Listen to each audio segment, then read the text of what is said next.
Hola amigos, ¿cómo están ustedes? Es un gusto volver a presentarles mis lecturas, las que, como he anunciado desde el comienzo, tienen un carácter estrictamente literario, escogiendo autores ecuatorianos, latinoamericanos, europeos, de ahora y de antes.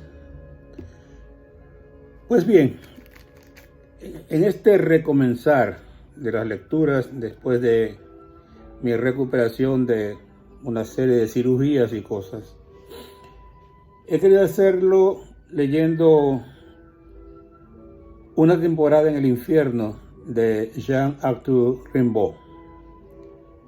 Es un libro excepcional, una cosa indescriptible, terrible, terrible, como fue la vida de este muchacho tan jovencito y que causó furor en Europa y en el mundo entero, donde con su capacidad fue capaz de destrozar a grandes pensadores, grandes escritores de la época, tanto de Francia como de Europa entera y del mundo, ¿no? Su carácter, su forma de ser, su prepotencia, si así se quiere, fue tan fuerte que no le importó insultar al más pintado. No le importó. Voy a empezar para este capítulo, para el día de hoy, a leer la introducción, el prefacio a esta obra, escrito por Jacques Rivière, acerca de Rimbaud. Estoy seguro que voy a cometer pequeños errores a lo largo de la lectura porque tanto en este prefacio como en la obra en sí escrita por Rimbaud hay muchos términos difíciles que fueron escritos en francés, en un francés difícil, y peor traducido al castellano, se vuelven mucho más complicados. Así que sé que habrán errores, pero como este inteligentísimo teléfono mío, Apple XR, no tiene la inteligencia de poder dar pausa, borrar y continuar una grabación. Hasta que eso suceda, pues tendremos que limitarnos a cometer un error si es que existe, corregirlo y seguir adelante. Esa es la idea. Pues bien, vamos con este prólogo o prefacio acerca de este libro. Dice Rimbaud. Rimbaud comienza por la cólera y por la injuria. De su alma es lo que viene ante todo a nuestro encuentro. Es lo que debemos soportar en primer término si queremos acercarnos a él. Imposible comprenderle si se vacila ante ese torrente de insultos, si se procura esquivarlo. Porque tal como un gran río se anuncia hacia el alta mar por el fango, Rimbaud es naturalmente precedido por esa inmensa suciedad. Rimbaud no solo era irritable, no solo había que temer el darle algún motivo de cólera. No esperaba, tomaba la iniciativa, se lanzaba sobre uno de entrada y sin dignarse dar explicaciones. La injuria le venía tan espontáneamente a la boca que no sabía resistirla cuando ascendía. Era en él como una función, con su voluptuosidad específica. Poseía todos sus resortes, todos sus secretos, conocía sus giros, las formas de principiar, los vocativos. La injuria existía en él en estado surgente. Por mucho que en cuanto concierne a Rimbaud, la autoridad de Edmond Lepeletier era de las más sospechosas, podemos sin embargo tomarle una anécdota. Cuenta Lepeletier que un día, para complacer a Verlaine, invitó a su casa a Rimbaud. No despegó casi los labios durante toda la primera parte del almuerzo, abriendo la boca solo para pedir pan o de beber, con un tono seco como en un restaurante.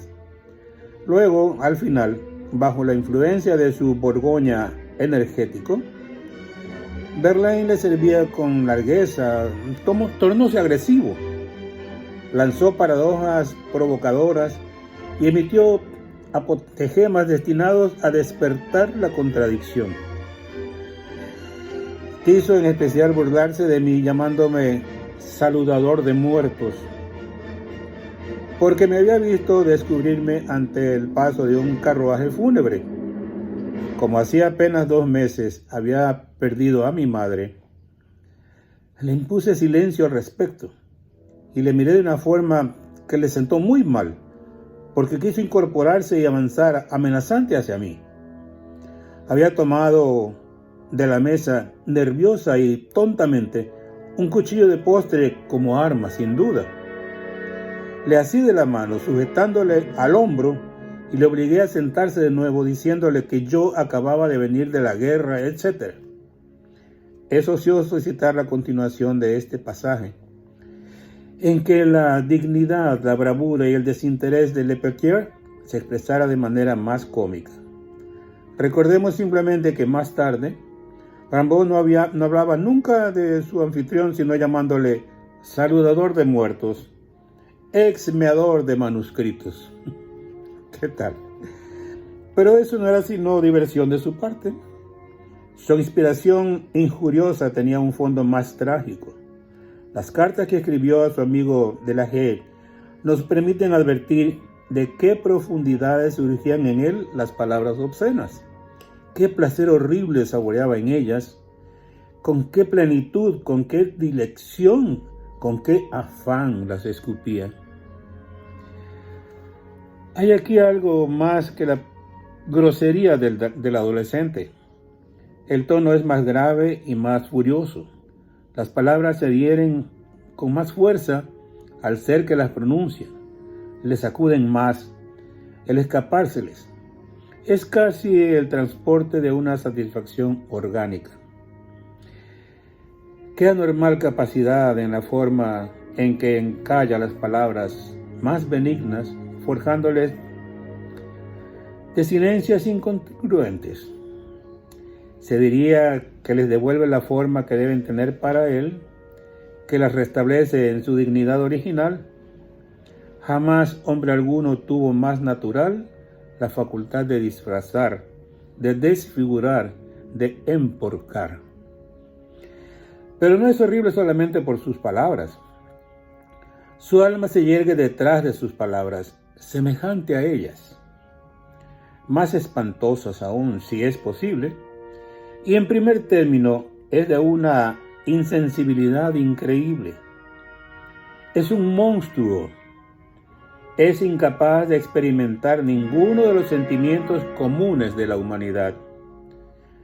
No reconoce nada digno de respeto, está absolutamente desprovisto de miramientos, es decir, no encuentra nada ante lo cual exista alguna razón de inclinarse. Todos los árbitros sociales de nuestro corazón le son incomprensibles. No hay tradición para él, no hay vínculos forjados por los siglos. Su alma está sola, en el campo, la atraviesa el soplo desértico de la libertad total. En lugar de las innumerables consideraciones que llenan nuestras almas, hay en la suya como un vacío, más un vacío ardiente, feroz, una suerte de llama negativa. Firma una de sus cartas el sin corazón de Rimbaud. Aunque la haya querido irónica, hay que tomar esa frase al pie de la letra. Rimbaud está privado de ese sitio interior donde los sentimientos nacen, crecen, florecen, se desarrollan. De esa casita de la conciencia con sus habitantes que van y vienen, entran y salen, alternan plenos de mesura y de civilidad. En su alma no hay terreno moral.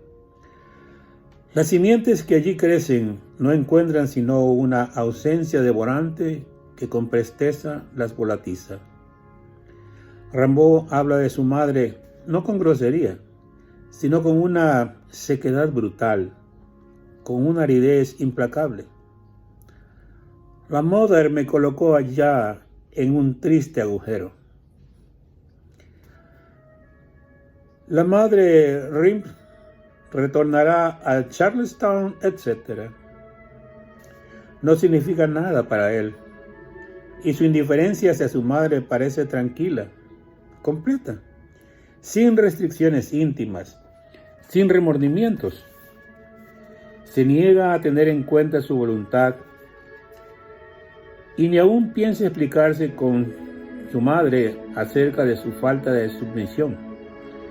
Escribe a un extraño: terminé por provocar atroces resoluciones de una madre tan inflexible como 73 administraciones con gorras de plomo. Quiso imponerme el trabajo perpetuo en Charleville, Ardennes, una ocupación para tal día, me dijo, o la puerta. Me negué a esa vida sin dar razones. Hubiese sido lamentable. Igual indiferencia con relación a la patria. ¡Qué horror! Esta campaña francesa. En el momento en que los alemanes penetran en Francia, se queja con una amargura que de ningún modo supone fuera de lugar, que París ya no envíe libros a las librerías de Charleville. Y he aquí, bajo qué colores le aparece el heroísmo de sus conciudadanos. Charleville, 25 de agosto de 1870. Señor, tiene usted fortuna por no habitar ya en Charleville. Mi ciudad natal es superiormente idiota entre las pequeñas ciudades de provincia. A este respecto no tengo más ilusiones, porque se encuentra al lado de Messieurs, una ciudad que nadie encuentra, porque ve averiguar por sus calles 2 o 3 a los 300 reclutas. Esta bendita población gesticula produjescamente espadachina, de modo muy distinto a las sitiadas de Metz y Estrasburgo. Es espantoso. Estos almaceneros jubilados que visten uniforme. Es asombroso lo ridículo que resulta ver los notarios, los vidrieros, los cobradores, los carpinteros y todos esos panzones que con el chacepo al corazón hacen patriotismo a las puertas de Messieurs. Mi patria se levanta. Prefiero verla sentada, no tocar las botas. Ese es mi principio. Es visible que comprende. Lo que sucede bajo sus ojos carece de sentido para él. No advierte el motivo de esa agitación, que le parece como vacía de sentimiento, que lo provoca porque de ese sentimiento Rimbaud no puede hacerse ninguna imagen, ya que su alma no le proporciona equivalente.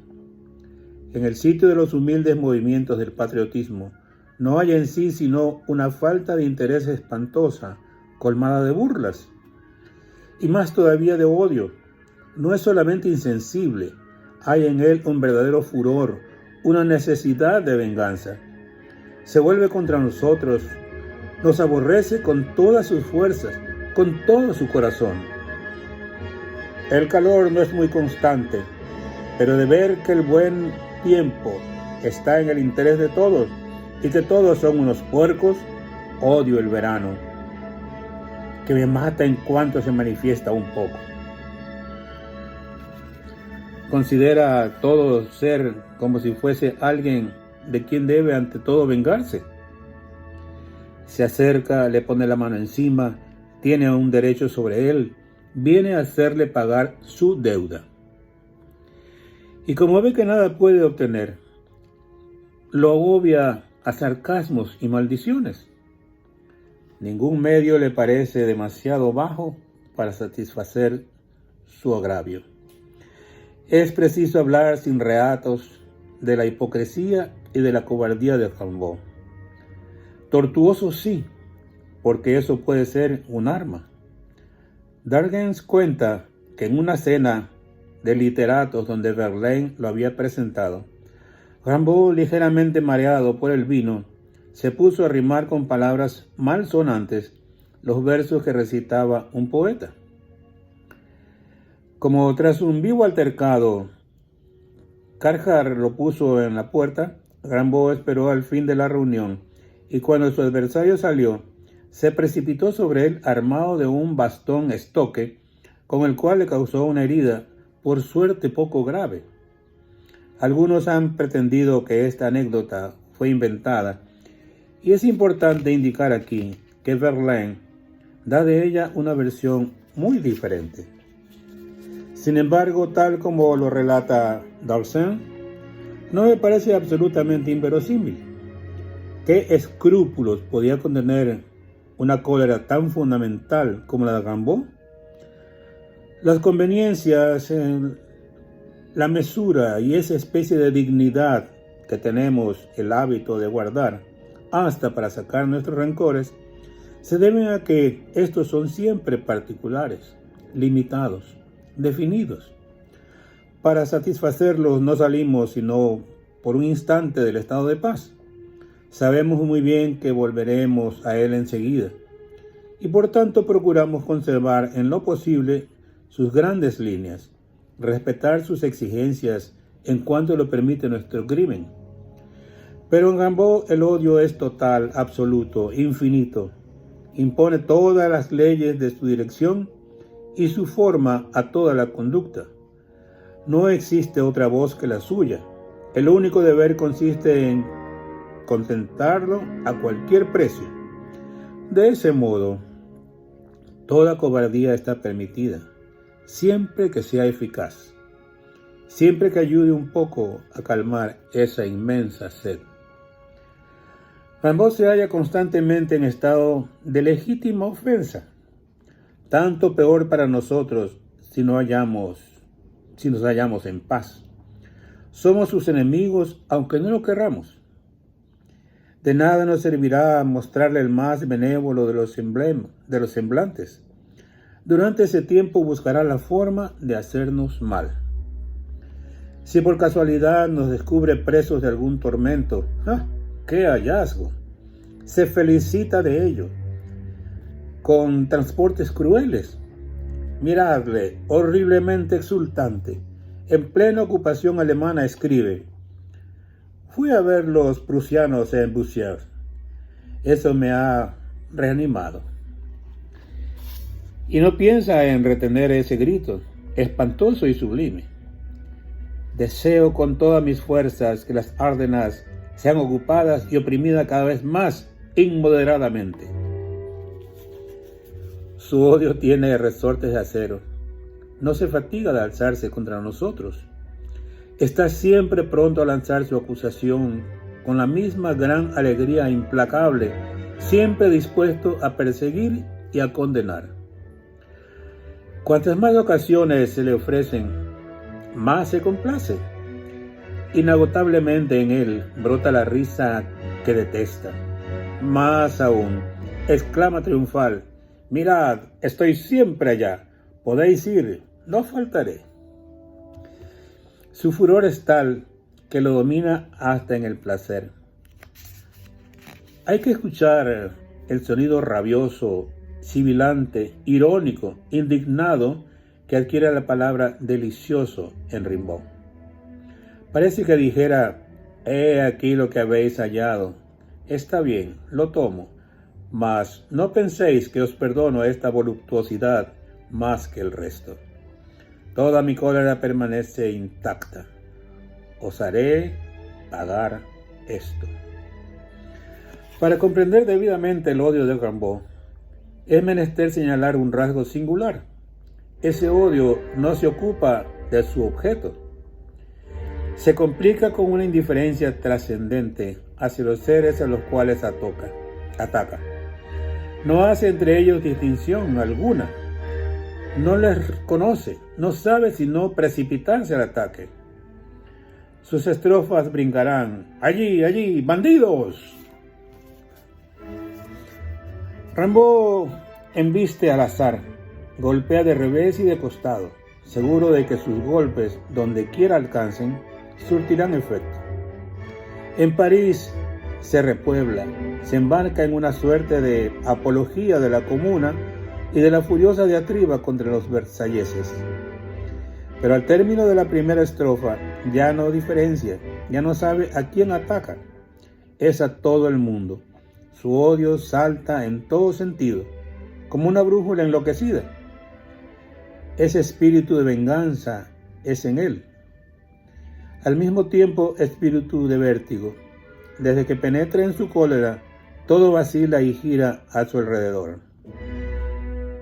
¿Qué son para nosotros, corazón mío, esos mantos de sangre y de brasa y mil crímenes y los largos gritos de rabia, sollozos de todo infierno que voltean, todo orden y el aquilón aún sobre las ruinas? ¿Y toda venganza? Nada, pero sí, toda aún la deseamos, industriales, príncipes, senados. Pereced, poder, justicia, historia, abajo. Esto no os es debido. Sangre, sangre, lamas de oro. Todo a la guerra, a la venganza, al terror. Espíritu mío, agitémonos en la mordedura. Pasad, repúblicas de este mundo, emperadores, regimientos, colonos, pueblos, ¡basta! Esa imparcialidad en el furor, esta igualdad en la ira, traicionan al extraño alejamiento en el que se Rimbaud. Respecto de los objetos que hostiga más encarnizadamente. Los detesta, los ataca, pero al mismo tiempo los mantiene a distancia. Les impone un espacio de separación donde vienen a igualarse todas sus pequeñas diferencias, a perderse los matices y agrados de su ignominia. Rimbaud nos persigue, acosa a cada uno de nosotros, pero al mismo tiempo retrocede, se separa de todos nosotros, se mantiene apartado en un asombro escandalizado.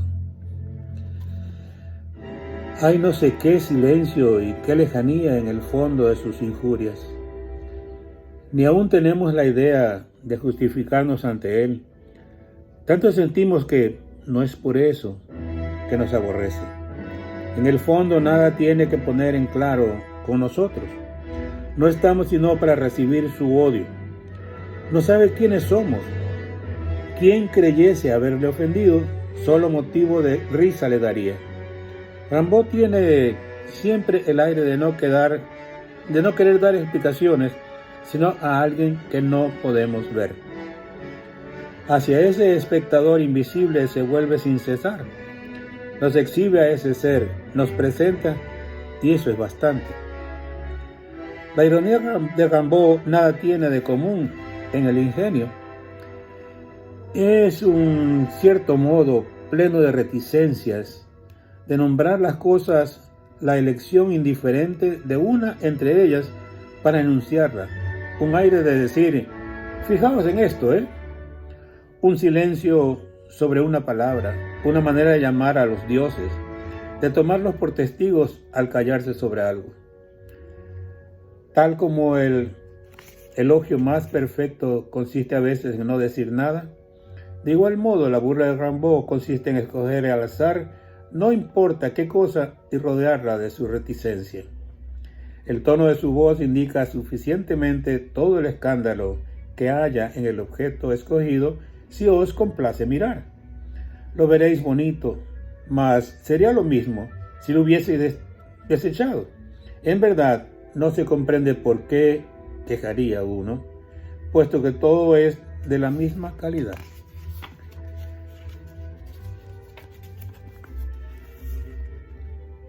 Dice, ya nada tengo que decirte. La contemplación de la naturaleza me absorcula íntegro. Te pertenezco, naturaleza, madre mía. Advertirnos ahora cuál es la verdadera esencia del odio de Rimbaud. Es una rebelión, no es de orden social, sino de orden metafísico. Hay que cuidarse de tomar a Rimbaud por un bohemio. No hay que creerle cuando se pinta a sí mismo en sus primeros versos, mal entrazado como un estudiante. Es cualquier cosa menos un vagabundo.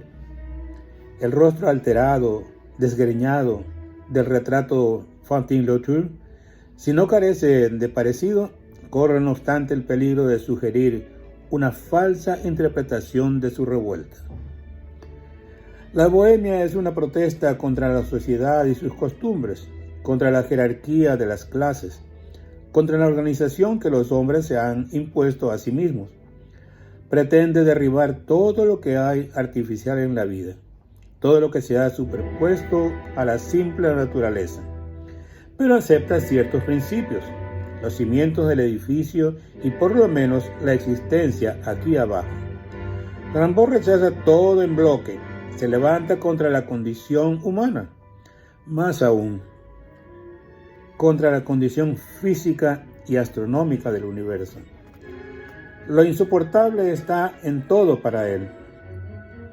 Vivir, ese es el horror. Estar en el mundo, soportar, admitir, durar. He ahí lo que no puede hacerse sin vergüenza, sin execración, sin venganza. Hay algo que nos aferra a la garganta, que nos ahoga, la existencia rabiosa, la cólera de la sangre.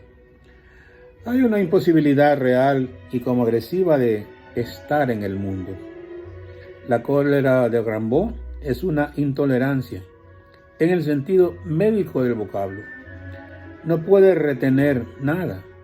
Todo su organismo está a la defensiva, en un estado de malestar y de rechazo primitivo, fundamental, permanente. Se sofoca, da vueltas y revueltas indiferentemente, en vano, siempre. Sus continuas fugas son los sobresaltos de su intolerancia metafísica. Los lugares en que se encuentra tienen para él algo de ardiente. Los sitios que ocupa lo echan, como si tuviese en manos. No necesita, para no poder permanecer en ubicación determinada, de la maldad de los hombres. El solo hecho de estar situado en alguna parte, la simple estadía, son en sí mismos lo bastante espantosos como para obligarle a huir.